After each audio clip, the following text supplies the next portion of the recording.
তীব্র শীত আর তুষারপাতকে উপেক্ষা করেই নায়াগ্রা জলপ্রপাতে ভিড় জমিয়েছেন পর্যটকরা। কেউ প্রকৃতির অপরূপ সৌন্দর্যে মুগ্ধ হয়ে সময় কাটাচ্ছেন, কেউ আবার ব্যস্ত ক্যামেরা বন্দি করতে শীতল স্রোতের অনন্য দৃশ্য। তুষার শুভ্র পরিবেশে নায়াগ্রা জলপ্রপাত যেন আরও মোহনীয় রূপে ধরা দিয়েছে দর্শনার্থীদের চোখে।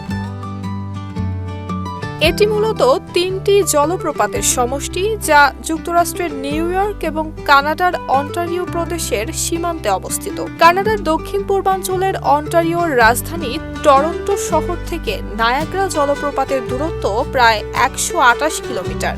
এই জলপ্রপাতের ১/৩ যুক্তরাষ্ট্রে এবং বাকি ২/৩ অবস্থিত কানাডায়। যুক্তরাষ্ট্র থেকে এটিকে পেছন দিক থেকে দেখা গেলেও কানাডার অংশ থেকে দর্শনার্থীরা সরাসরি সামনের দৃশ্য উপভোগ করতে পারেন।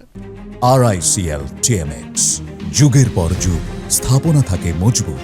নায়াগ্রা জলপ্রপাতের আরেকটি বিশেষ আকর্ষণ হলো রংধনু। এখানে রংধনু দেখতে আকাশের দিকে তাকাতে হয় না। জলপ্রপাতের প্রবল জলরাশিতেই সূর্যের আলোয় তৈরি হয় রংধনু, যা পর্যটকদের মুগ্ধ করে। প্রতি বছর প্রায় ৩.৫ কোটি পর্যটক ভ্রমণ করেন নায়াগ্রা জলপ্রপাত। বসন্ত এবং গ্রীষ্মকালকে এই জলপ্রপাত পরিদর্শনের সেরা সময় হিসেবে বিবেচনা করা হয়।